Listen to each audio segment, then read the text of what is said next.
प्रेम भक्ति चंद्रिका सर्वाधिक आनंद। बताते का ना आनंद ही आनंद है। देखो मैं तुमको बताऊं, आनंद एक संत थे, वो जब नाम वो मतलब छोड़ना भी चाहे तो छोड़ नहीं सकते थे। क्यों कि वो यहाँ उनका हृदय जब हम नाम करते हैं हिलता ही रहता था। और मैं वही सोच रही थी, आपको तो हमेशा ही नाम चलता है, दीदी क्या बढ़ाना ये सब, दीदी का तो हमेशा 24 घंटे तो नहीं, बात ये है कि आलस्य नहीं होना चाहिए। तो ये सोच लेते हैं ना मेरा काम बन गया, मेरा तो नाम चलता है, मेरा तो मन वही रहता है, उसको आलस हो जाता है, पतन हो जाता है। भक्ति मार्ग में एंड तक अपने प्रेम हो भी जाने से नेम नहीं छोड़ना चाहिए, बस कर जब तक हो सके। नहीं होगा, जब बेहोशी पड़ जाएंगे, पड़ी जाएंगे तो क्या होगा। हमने मिथिलेश को देखा, वो पड़ी हुई भी सतत नाम चलता था उसका। सर्वाधिक आनंद।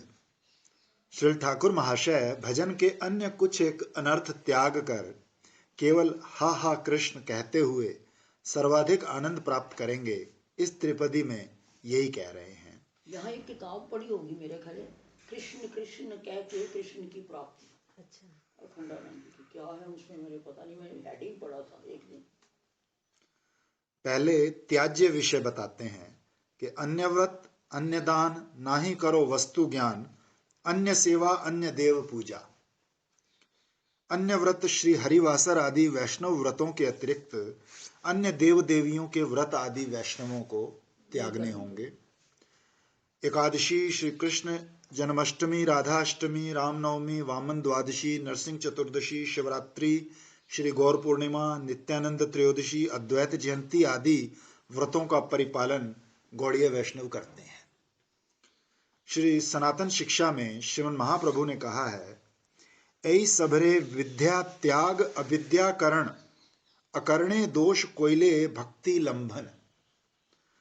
अकरण में दोष या प्रत्यवाय के संबंध में श्रीमन नारदीय में लिखा है कि यानि कानि च पापानि ब्रह्म हत्या समानि च, अन्नमाश्रित्य तिष्ठन्ति संप्रांते हरिवासरे, तानि पापन्य वापनोति भुंजानो हरिवासरे। अर्थात विश्व में ब्रह्म हत्या आदि जितने प्रकार के पाप हैं, वो सभी पाप श्री हरिवासर में अन्न को आश्रय बनाकर रहते हैं। अन्न को, हाँ, उस दिन अन्न, इसलिए कहते हैं कि अन्न देना भी पाप है। हाँ, अन्न को हाथ लगाना भी पाप है, क्योंकि अन्न में पाप होता है तो पाप को हाथ तो लग गया, किया नहीं तो।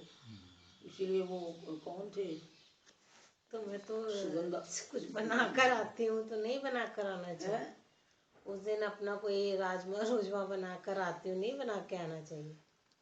बस करके नहीं बनाइए, बनाए तो अच्छा, पर किसी को देते तो नहीं ना। ना देते नहीं। ये क्या नाम था उसका जिसके नाम से ये एकादशियाँ चली हैं, ये सुगंधा सुगंधा, पता नहीं नाम मेरे को भूल रही हूँ।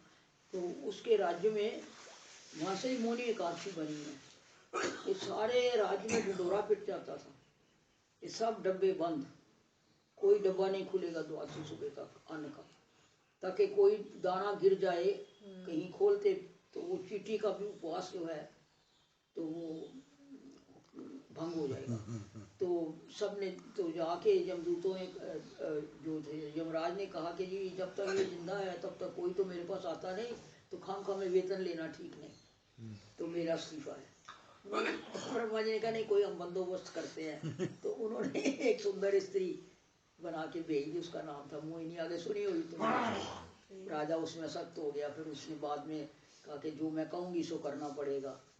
वहाँ के कई साल वो भूल गई। फिर उसने ये मांगा कि या तो तुम एकादशी करो नहीं, और नहीं तो अगर नहीं छोड़ सकते तो अपने बेटे को तलवार से लेके चीर दो। तो मान गया। और जो उसकी असली रानी थी जिसका वो बेटा था, एक तरफ उसने आरा पकड़ा, एक तरफ उसने आरा पकड़ा, बीच में बेटा। तो चलाना क्या था, वो तो आए और तीनों को भगवान ले गए। फिर तो ये भी अपराध है एकादशी के दिन जो मंदिर वाले अन्न जो बनाते हैं ठाकुर को, ठाकुर जी को भोग लगता है, इसलिए यहाँ अन्न को छूना कोई वो नहीं है। हम लोगों के यहाँ तो अन्न का भोग लगता है। हाँ हम भी पहले, मैं भी लगाती थी, अब नहीं लगाती, पहले मैं भी ठाकुर जी का व्रत थोड़ी है। जो एकादशी को अन्न खाता है वो माता पिता भ्रात गुरु हत्या के पाप से ग्रस्त होता है और सदा के लिए विष्णु लोक से च्युत रहना पड़ता है। एकादशी आदि व्रत पालन से भक्ति प्राप्ति के संबंध में वैष्णव तंत्र में लिखित है कि महापुण्य में श्री एकादशी तिथि श्री विष्णु को परम प्रिय है। जो एकादशी को उपवास रखकर द्वादशी को श्री हरि की सेवा करते हैं उनके सभी प्रकार के पाप विनष्ट होते हैं और विष्णु भक्ति उत्पन्न होती है। इसी प्रकार हरि भक्ति विलास में शत शत शास्त्र वाणियां उद्धृत करके द्वादश विलास में वैष्णव व्रत का महिमा कीर्तन किया गया। एकादशी लोक एक मुसलमान ने देखा था, वो प्रवीण भाई को मिला था। वो बस में जा रहे थे तो उसने पूछा, दिखता ही था मुसलमान वो, भाई जी भाई एकादशी आज है कि कल है? वो तो करते नहीं थे एकादशी। उन्होंने कहा भैया तेरे को एकादशी से क्या मतलब? कहते जी मैंने एकादशी लोक से देख के आया हूँ। लोग कैसे? इसलिए मैं एक बार अरेबियन सी में समुद्र यात्रा कर रहा था और अचानक जहाज पलट गया। कौन कहाँ गया किसी को पता नहीं। मैं रेत के ऊपर पड़ा था। एक बड़ी सुंदर स्त्री दूसरे दिन आई, चांदी का थाल, चांदी की कटोरियाँ, उसमें गिलास, तो सब पूरा भोजन। तो मेरे को देख के नहीं देखा, मेरे को भी समझ नहीं आई कहाँ था। मैंने कहा चलो अल्लाह मियाँ ने कहीं भेज दिया। तो दूसरे दिन वो फिर आई वैसे ही। तो इसने कहा ये बर्तन ले जाओ। बोले नहीं ये बर्तन तेरे हो गए, हम वापस नहीं लेते। अच्छा तीसरे दिन फिर वो आई तो उसने कहा कि भाई तुम कहाँ से आती हो और मैं कहाँ हूँ बताओ तो सही। बोले आंख बंद खोल देखो। बोले उसने मुझे दिखाया कि मैं देखो वहाँ से आती हूँ और मेरा एकादशी लोक है, वहाँ से वहाँ की अनसखियाँ हैं, तो वहाँ के महारानी के ऑर्डर से हम तेरे को ये देने आते हैं, ये तेरे हो गए। बोले तो मैं हूँ कहाँ? पहले आंख बंद कर, तू जहाँ चाहेगा वहाँ पहुँच जाएगा। तो उसने आंख बंद करी और अपने देश में पहुँच गया। तो उसके पास वो बर्तन थे। अच्छा, कितने बहुत काल तक बर्तन रहे हमारे पास और फिर हम गरीब हो गए बड़े, मतलब समय आया बेच दिए। ये एक थाली मेरे पास अभी भी है, उसने दिखाई उनको। बोले ये एकादशी लोक की थाली है। इसलिए ये सब बातें नहीं है, आज ये हाल की बात है। इसलिए श्रेय कामी साधक को अन्य व्रत त्यागने होंगे। भक्ति पाने के इच्छुक साधन के लिए अन्य दान भी त्याज्य है। श्री कृष्ण और वैष्णव की प्रीति के अतिरिक्त अन्य उद्देश्य से किया गया दान या अपात्र को किया गया दान ही अन्य दान है। श्री विष्णु की प्रीति कामना से वैष्णवों को ही दान करना होगा। विष्णु के प्रसाद की कामना से वैष्णवों को परितुष्ट करो, वैष्णवों को दान करो, उन्हीं से ग्रहण करो, वे मेरे तुल्य ही पूज्य हैं। इन शास्त्रवाणियों से वैष्णव को किए दान का महत्व जाना जाता है। दान करना उचित है, इस प्रकार कर्तव्य बुद्धि से यथा योग्य देश काल पात्र विचार कर अनुपकारी व्यक्ति को बदले में उपकार की आशा न रखकर जो दान किया जाता है उसे सात्विक दान कहा जाता है। प्रत्युपकार की आशा से या महाप्रभु ने तो पक्का वैष्णव सेवन कहा है कि लेकिन जीवे दया। ये जो भी कोई कुछ करता है तो दया के कारण ही करता है ना, कि भाई इसको रोटी चाहिए, कि इसको दवाई चाहिए, कि इसको कंबल चाहिए। तो इसलिए जीवे दया तो है ही ना। खास सेवा करनी हो तो वैष्णव की करो। आदेश में, अकाल में और अपात्र को सत्कार के बिना और अवज्ञा के साथ जो दान किया जाता है उसका नाम तामस दान है। ये सब गुणमय दान ही अन्य दान है। इनमें कृष्ण भक्ति प्राप्ति की संभावना नहीं। भक्त साधक इनका वर्जन करें। विष्णु प्रीति की कामना से वैष्णवों को किया दान ही निर्गुण दान है। इसी के फलस्वरूप कृष्ण भक्ति प्राप्त होती है। फिर ना ही करो वस्तु ज्ञान, अर्थात प्रकरण के अनुरूप श्री कृष्ण, कृष्ण भक्ति और कृष्णदास, इस त्रिविध पारमार्थिक तत्व ज्ञान के अतिरिक्त अन्य किसी वस्तु ज्ञान की भक्त को और किसी भी वस्तु के अनुसंधान की आवश्यकता नहीं। जिस वस्तु को जानने के बाद और कुछ जानने को नहीं रहता, जिसे पाकर और कुछ पाने को नहीं बचता, वो अच्युत ही परम वस्तु है। वही वस्तु सर्व वेदांत सार श्रीमद् भागवत का परिपाद्य तत्व है। उसी परम वस्तु को जानने के लिए साधन, भजन और ब्रजवास है। श्री लीला शुक ने उसी परम वस्तु का अनुभव प्राप्त कर कहा है कि जो स्वर्गीय तरुणियों के हाथों के अग्रभाग से बरसाए कल्प तरु के पुष्पों द्वारा लदी ढकी है, वेणुनाद लहरी के मोहन माधुर्य नंद से झूमती और स्खलित निवियों से युक्त सहस्र सहस्र गोपांगनाओं द्वारा परिवेष्टित है, जिसके हाथों में प्रणत जन का परम गति विद्यमान है, जो सभी के प्रति उदार है, ऐसी एक किशोराकृति वस्तु श्री वृंदावन में नित्य विराजमान है। इस निरुपम माधुर्य में वस्तु की माधुरी में मन निमग्न हो जाए तो समस्त इतर वस्तुओं में ही अरुचि हो जाती है। फिर अन्य सेवा, तो श्री कृष्ण और उनके भक्तों की सेवा के अतिरिक्त दूसरे की सेवा या अन्य देवों की पूजा तो वैष्णवों के लिए निषिद्ध है। साधक के लिए कृष्ण सेवा की या अर्चा विग्रह की सेवा की नित्यता है, उसके साथ वैष्णव की सेवा भी नियमित करनीय है। भगवान ने उद्धव जी को अपनी स्वयं की सेवा से भी अधिक प्रयोजनीयता वैष्णव सेवा की बताई है कि मुझे मेरी स्वयं की सेवा से भी अधिक संतोष मेरे भक्त की सेवा से होता है। ये जानकर विशेष यत्न के साथ भक्त की सेवा करनी चाहिए। विष्णु के प्रसाद की कामना से वैष्णवों को प्रसन्न करो, उसी से विष्णु का सम्यक प्रसाद प्राप्त होगा, इसमें कोई संशय नहीं। इसलिए साधक को कृष्ण और कृष्ण भक्त के अतिरिक्त और किसी की सेवा ना करे, अन्य देवताओं की पूजा ना करे। अंत में कहते हैं, हा हा कृष्ण बोली बोली बेड़ा बो आनंद करी, मने और नाही जेनो दूजा।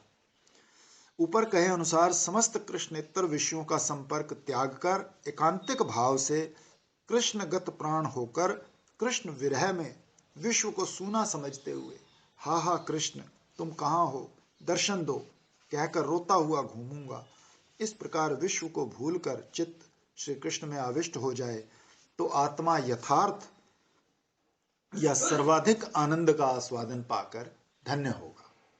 श्री कृष्ण विरह में रोदन और हाहाकार भक्त का परम आकांक्षणीय पुरुषार्थ या घनीभूत आनंदमय अवस्था विशेष है, ये जानना होगा। श्री ठाकुर महाशय कहते हैं, श्री कृष्ण विरह में रोदन महासुखमय दशा है। इस विषय में मने और नहीं जेनो दूजा, तो मेरे मन में कोई भी और दुविधा या संदेह ना रहे। राधा कृष्ण प्राणपति। अब श्री ठाकुर महाशय श्रीमन महाप्रभु की करुणा के अवदान, गौड़ीय वैष्णव साधकों के हार्द राग भक्ति के चरम आदर्श युगल भजन के लिए लालसा प्रकट कर साधकों को युगल भजन की परिपाटी सिखा रहे हैं कि जीवने मरणे गति राधा कृष्ण प्राणपति दोहार प्रीति रस सुखे, जुगल संगति जारा मोर प्राण गले हारा, ऐ कथा रहु मोर बुके। राधा कृष्ण मेरे प्राणपति हैं, वही जीवन मरण में अर्थात इहलोक और परलोक की मेरी एकमात्र गति या परम आश्रय हैं। युगल के पारस्परिक प्रीति रस सुख पर प्रलुब्ध होकर जो सतत उनके साथ या निकट रहती हैं, वे सखी मंजरियां मेरे प्राणों और गले का हार हैं। ये बात सदा मेरे हृदय में बनी रहे। महाराज जी कहते थे, जब तुम कहोगे ना I am yours and you are mine, तो फिर वो तुम्हारे से बात करनी शुरू करेगी। श्री ठाकुर महाशय पहले अपनी इष्ट निष्ठा की बात कह रहे हैं। राधा कृष्ण प्राणपति, तो गौड़ीय वैष्णवों का साध्य तत्व है राधा दास्य मंजरी भाव। यही श्रीमन महाप्रभु की करुणा का अवदान और श्री रूप सनातन आदि षड गोस्वामी पाद द्वारा प्रचारित परम हार्दिक वस्तु है। श्री गोस्वामी पादगण के मत में ये सर्व महा असाधारण साध्य तत्व है। जीव शक्ति साधन भजन द्वारा आध्यात्मिक राज्य के जितने उन्नतम शिखर पर आरोहण कर सकती है, उसका चरम सोपान यही है। तो राधा कृष्ण प्राणपति कहने का अर्थ यही है कि श्री राधा रानी ही गौड़ीय वैष्णवों के प्राणों की ईश्वरी है। उन्हीं के श्री चरण आश्रय में श्री कृष्ण भजन है। गौड़ीय वैष्णव साधक सदगुरु चरण आश्रय में श्री राधा दासी या मंजरी रूपी अपने सिद्ध स्वरूप का परिचय प्राप्त करते हैं। इसी स्वरूप के चिंतन में या इसमें अभिमान स्थापित करके ही उन लोगों का आंतरिक भजन या राग भजन प्रमुखतः चलता है। भगवान की आराधना में भूत शुद्धि की बात भी शास्त्रों में कही गई है। इस सिद्ध स्वरूप का चिंतन या इसमें अभिमान की स्थापना ही गौड़ीय वैष्णवों की यथार्थ भूत शुद्धि है। श्रीमद जीव गोस्वामी पाद ने लिखा है कि जिन लोगों का एकमात्र पुरुषार्थ भगवत सेवा ही है, वे लोग अपने अभीष्ट भगवान की सेवा की उपयोगी पार्षद देह का चिंतन करें। ये उन लोगों की शुद्धि का मतलब क्या होता है कि हमारे पंचभूत शुद्ध हो जाए। और अगर हम इन पंच भूतात्मक स्थूल शरीर को भूल के अपने सिद्ध स्वरूप का चिंतन करेंगे तो भूत शुद्धि अलग से करने की जरूरत नहीं, अपने आप ही हो जाएगी। जब आप कहोगे I am not this I am that, तो अपने आप ही भूत शुद्धि होगी। भूत शुद्धि किस लिए करनी होती है? प्राणायाम, प्रत्याहार, ध्यान, धारणा, समाधि, ये सब इसीलिए किए जाते हैं कि हम इस देह को भूल के उस देह को चिंतन करें। और you become as you think. तुम्हें भैंस वाली बात सुनाई हुई है। तो भैंस का चिंतन करते करते जब हमको लगता है हम इतने मोटे हो गए हैं, हम इस दरवाजे से कैसे निकलेंगे, तो फिर स्वरूप का चिंतन करते करते हम छोटे हो जाएं तो क्या बड़ी बात है। जैसे वो आप बता रहे थे, जब नाम के लिए 5 चीजें है ना, अन्न में कोश, मन में कोश है सारा, तो जब हमारे सारे पांचों कोश उसी का चिंतन करेंगे तो हम अपने आप वही हो जाएंगे।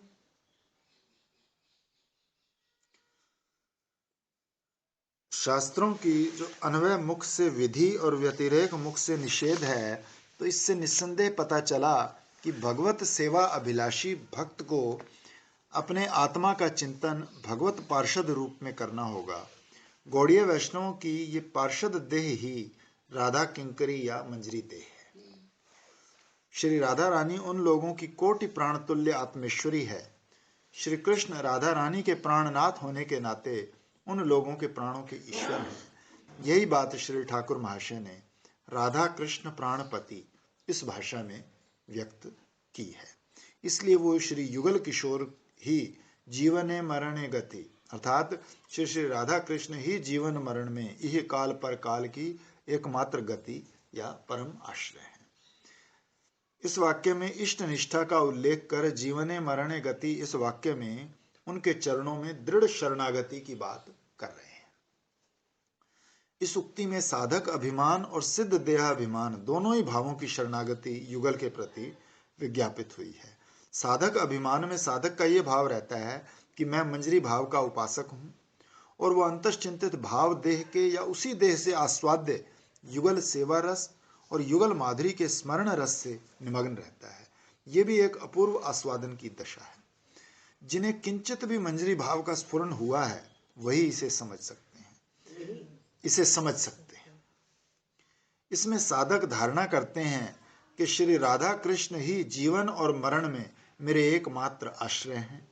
जीवन में वही अनर्थ आदि से मेरी रक्षा कर, अपने भजन का सौभाग्य देकर और रति प्रेम प्रदान कर धन्य करेंगे, और मरण में भी वही कृपा कर अपनी उदारता से मुझे अपनी श्री चरण सेवा देकर धन्य करेंगे।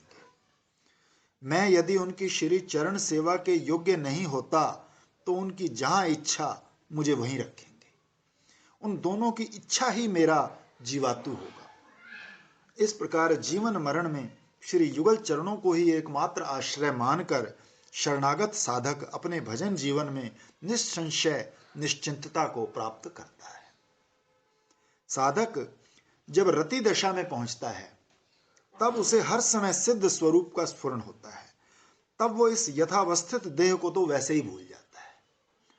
उस सिद्ध स्वरूप में भी वो राधा कृष्ण युगल के चरणों को ही अपने जीवन मरण की एकमात्र गति या आश्रय समझता है। यही सही है। सिद्ध स्वरूप में जीवन मरण का कोई प्रश्न नहीं। फिर भी नरवत लीला में जैसे नित्य सिद्धा गोप गोपियां भी स्वयं को साधारण जन्म मृत्यु बाध्य जीव ही समझती थी, वैसे ही स्वरूप आविष्ट साधक का भी तद अनुरूप भाव होता है, ये समझना होगा। इससे श्री राधा माधव की नरवत माधुर्यमयी लीला के रस का सुष्ठु आस्वादन होता है। उपास्य निष्ठा के बाद अब उपासना निष्ठा की बात करते हैं। रस का सुष्ठु आस्वादन। सुष्ठु आस्वादन मतलब सुष्ठु आस्वादन बताए ना साधक को, सुष्ठु है ना, सुष्ठु आस्वादन। सुष्ठु आस्वादन मतलब अच्छा आस्वादन, और क्या, यही मतलब हुआ, और क्या। दोहार प्रीति रस सुखे, जुगल संगति जारा, मोर प्राण गले हारा, ऐ कथा रहू मोर बुके। श्री राधा माधव के पारस्परिक प्रेम रस सुख में आत्महारा होकर जो श्री युगल की चिर संगनी बनी हैं, वे सखी मंजरियां ही मेरे प्राणों और गले की हार तुल्य हैं। यही बात मेरे हृदय में सतत विद्यमान हो। प्रकट लीला में या क्रम लीला में बाल्यकाल से ही नित्य सिद्धा श्री राधा ललिता आदि के मन मानो किसी अज्ञात सौंदर्य माधुर्य में पुरुषोत्तम ने हर लिए हैं और उन्होंने भी उसके चरणों में सर्वस्व समर्पित कर दिया है। समय आने पर वो समझ पाई कि सौंदर्य माधुर्य मूर्ति श्री ब्रजेंद्र नंदन ही वो पुरुषोत्तम है। किसी लीला विशेष में सभी के आगे जब श्री कृष्ण के दर्शन प्राप्त हुए तो ललिता आदि के चित्त श्री राधा कृष्ण की पारस्परिक भाव माधुरी देख नायिका रूप से एकाकी श्री कृष्ण को पाने की इच्छा से रहित होकर श्री राधा माधव युगल माधुरी आस्वादन के लिए प्रलुब्ध हो उठे। इसी प्रकार पूर्व राग की भूमि पर युगल माधुरी दर्शन कर दोनों के पारस्परिक प्रीति रस आस्वादन सुख में आत्महारा होकर श्री ललिता आदि सम स्नेहा अर्थात श्री राधा कृष्ण के प्रति समान स्नेह लेकर उनकी चिर संगनी हुई। तो रूप मंजरी आदि राधा स्नेहाधिका है। श्री कृष्ण की अपेक्षा श्री राधा के प्रति स्नेह आधिक्य रखकर श्री राधा की सखी होकर भी उनके दास्य पर प्रलुब्ध हो श्री राधा कृष्ण की संगनी बनी। तात्पर्य यह है कि इन सब के अपने अपने नित्य सिद्ध भावों की अभिव्यक्ति प्रकट लीला में हुई। श्री ठाकुर महाशय मंजरी भाव में कहते हैं कि वे सखी मंजरियां ही मेरे प्राणों और गले का हार हैं। जैसे हार देह की शोभा बढ़ाता है, वैसे ही ये सब मेरे आत्मा और देह की शोभा बढ़ाएं। यही कथा रहू मोर बुके, तो मेरे चित्त में यही भाव सतत बना रहे, कहीं कोई भावांतर मेरे चित्त को विक्षिप्त न कर पाए। जुगल संगति जारा, मोर प्राण गले हारा, तो इसके स्थान पर जुगल भजन जारा, प्रेमानंदे भासे तारा, ये पाठ भी मिलता है। इसका अर्थ है कि श्री राधा सखी मंजरी भाव के साधक स्वतंत्र सुख की बात भूलकर युगल भजन में रत रहते हैं। वे ही प्रेमानंद में तो भजन में भी तो सेवा ही करते हैं ना, वो डूबे रहते। सिद्ध स्वरूप में तो साधक तो सेवा ही करता है, तो सेवा क्या लो चाहे भजन क्या लो, एक ही बात है। तो मेरे हृदय में यही बात सतत बनी रहे, इसी बात पर मेरा चित्त विलुब्ध हो, ऐसा लोभ ही राग भक्ति आविर्भाव का एकमात्र हेतु है, ये समझना हो।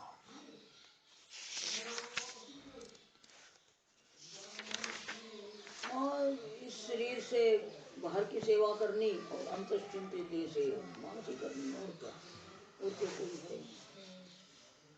काम ये संत लोग पहले भारी सेवा में लगाते हैं साधक को देखने के लिए कि इसमें कितना सेवा भाव है। यदि बाहरी सेवा भाव इस शरीर से नहीं है तो इसका मतलब कि अभी इस शरीर में आ सकती है। काम रति गण भूप, श्री ग्रंथकार महोदय ने पिछली त्रिपदी में गौड़ीय वैष्णवों की उपास्य निष्ठा और उपासना निष्ठा की बात बताई। अब यहाँ श्री युगल भजन के प्रकार बता रहे हैं। गौड़ीय वैष्णवों की उपासना विधि संबलित राग मार्ग की है। वैदिक भक्ति के श्रवण कीर्तन अर्चन आदि अंगों के साथ ही उन लोगों की राग भक्ति का मुख्य स्मरण अंग भजन चलता है। श्रीमद रूप गोस्वामी पाद ने लिखा है कि कीर्तन आदिनी वैद्य भक्तियुदितानि तु यान्यांगनी च तान्यत्र विज्ञानी मनीषी भी।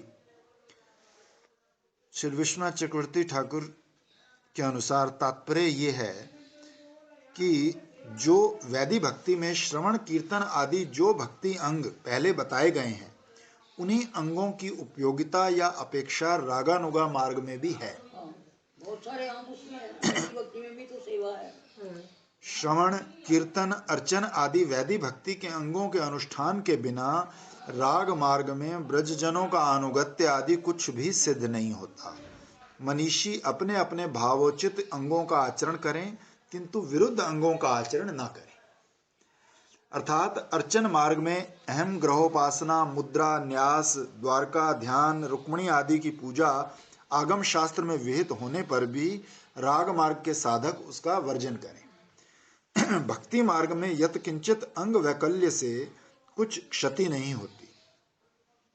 तभी श्री ठाकुर महाशय युगल के भजन प्रकार उल्लेख करते हैं। युगल चरण सेवा, युगल चरण ध्येवा, युगलई मनेर प्रीति। तो यहाँ चरण शब्द भक्ति से भरकर ही प्रयोग किया है। वस्तुतः श्री युगल की सेवा या अर्चना, उनका ध्यान और श्री युगल में ही मन की प्रीति पूरी तरह लगाने के लिए प्रार्थना की जा रही है। जो लोग वैदिक भक्ति का याजन करते हैं, उनकी तरह गौड़ीय वैष्णवों का राग मार्ग का भजन शास्त्र शासन को लेकर नहीं है, ये लोभ या अनुराग का भजन है, प्रीति का है। तभी अपने अभीष्ट श्री राधा माधव में मन की प्रीति रख कर ही उन लोगों की भजन धारा श्रवण कीर्तन स्मरण अर्चना आदि के साथ चला कर। यदि किसी नरक से या किसी पाप से बचने के लिए भजन नहीं है, प्रेम का भजन है। इसलिए नहीं कि हमको नरक ना जाना पड़े इसलिए हम भजन करते हैं। वैदिक भक्ति में तो ये भी बहुत है ना, वो नहीं है, प्रेम से सेवा है, डर से नहीं। इस प्रकार उनका प्रत्येक भजनांग अति सरस और मधुमेह हो उठता है। अब याद रखना होगा, साधक अपनी प्रचेष्टा से अभीष्ट युगल चरणों में प्रीति रखने में सक्षम नहीं होगा। ये केवल श्री गुरु, वैष्णव और भगवान की कृपा सापेक्ष वस्तु है। श्रीमद् रूप गोस्वामी पाद ने अपने भक्ति रसामृत ग्रंथ में राग मार्ग की वर्णना के उपसंहार में लिखा है कि श्री कृष्ण और उनके भक्तों की कृपा मात्र प्राप्ति ही इस राग मार्ग में प्रवृत्ति का एकमात्र सर्वोत्तम कारण है। कोई कोई वल्लभी संप्रदायी इस राग मार्ग को पुष्टि मार्ग भी आख्या देते हैं। विधि मार्ग में कभी कभी कर्म आदि समर्पण उस प्रवृत्ति का द्वार स्वरूप हो जाता है, किंतु रागानुगा में प्रवृत्ति का केवल हेतु एकमात्र कृपा से ही जानना होगा। सजातीय आशय राग मार्गीय भजन निष्ठ भक्त के संग और कृपा से रागानुगा भजन में भाग्यवान साधक की प्रवृत्ति उत्पन्न होती है एवं तादृश श्री गुरु तथा वैष्णव की मनोमत सेवा के फलस्वरूप साधक में जिस परिमाण में कृपा का संचार होता है, उसी के अनुरूप उसके मन प्राण श्री युगल के प्रति प्रीति रस सिक्त हो उठते हैं। यही निष्कर्ष अर्थ है। श्री ठाकुर महाशय कहते हैं, युगल के प्रति प्रीति सिक्त मानस से उनकी सेवा अर्चना और ध्यान करूंगा तो यहाँ बाहर साधक देह से यथाशक्ति यथा रुचि षोडश उपचार या पंचोपचार से सेवा और मानस में भीतर भाव देह से मानस उपचार से सेवा तथा श्री श्री राधा कृष्ण के ध्यान की बात कही गई है। विशेष भाव से रूप आदि चिंतन का नाम ध्यान है। चिल ग्रंथकार अपनी ध्यान ध्येय युगल मूर्ति की माधुरी बताते हैं। युगल कोटि कोटि कंदर्पों और रतियों का भूप या अधीश्वर है। श्री कृष्ण कोटि या असंख्य मदन रूपों के अधीश्वर हैं, जिनकी पद नख छटा पर कोटि कंदर्प विमोहित हैं। जो कोटि मदन विमोहन हैं, अखिल ब्रह्मांड के चित्त आकर्षक हैं, स्वाभाविक लावण्य अमृत के अपार कल्लोलित सिंधु हैं, वे श्री मदन गोपाल रूप में अब भी श्री वृंदावन में विराजमान है। महानुभाव गण प्रेमिक गण ही अपने प्रेमी के अनुरूप उनका माधुर्य अनुभव करते हैं। सर्वोपरि महाभाववती ब्रज देवियों के महाभाव द्वारा साक्षात अप्राकृत नवीन मदन के आगे कोटि मदन किस गिनती में। फिर उन श्री कृष्ण की विमोहिनी श्री राधा रानी के सानिध्य में वही सुविशाल रूप सिंधु महाकल्लोल मालाओं से सम्मुच विसित हो उठाता है। श्याम रूप भी श्री राधा के माधुर्य सिंधु को अति विपुल रूप से तरंगायित कर डालता है, उसी श्री राधा माधुरी के आगे कोटि रतियों का रूप क्या मायने रखता है। विश्व की किसी भी वस्तु के साथ उसकी तुलना संभव नहीं है। हे राधे, यदि एक ही समय आकाश में बहुत सी प्रेम में विचित्र चंद्रमा उदित होकर अपनी प्रेमामृत ज्योति तरंगों से अनंत कोटि ब्रह्मांडों को भर दें, तब भी वो इस निकुंज सीमा में उदित तुम्हारे मुख चंद्र की तुलना में आभास मात्र ही होगा। अतएव केवल भाव द्वारा ही मैंने चंद्र के साथ इस मुख की तुलना की है। वास्तव में विश्व में इसकी कोई तुलना है ही नहीं। इसके बाद श्री ग्रंथकार ने सदा श्री युगल के लीला स्मरण की प्रार्थना की कि मने रहु ओ लीला की रीति, अर्थात श्री युगल किशोर की रसमयी लीला की परिपाटी मेरे मन में सतत विराज करे। श्री श्री राधा माधव की लीला है स्वप्रकाश, साधन द्वारा परिमार्जित चित्त में स्वयं उदित होती है। साधक का साधन प्रयास केवल चित्त मार्जन और लीला की करुणा पाने के लिए है। ये स्मरणांग भजन ही गौड़ीय वैष्णवों के रागानुगा मार्ग में आंतरिक भजन है। बाह्य अंतर यहर दुई तो साधन, बाह्य साधक देह करे श्रवण कीर्तन, मने निज सिद्ध देह करिया भावन, रात्रि दिन चिंते राधा कृष्णेर सेवन।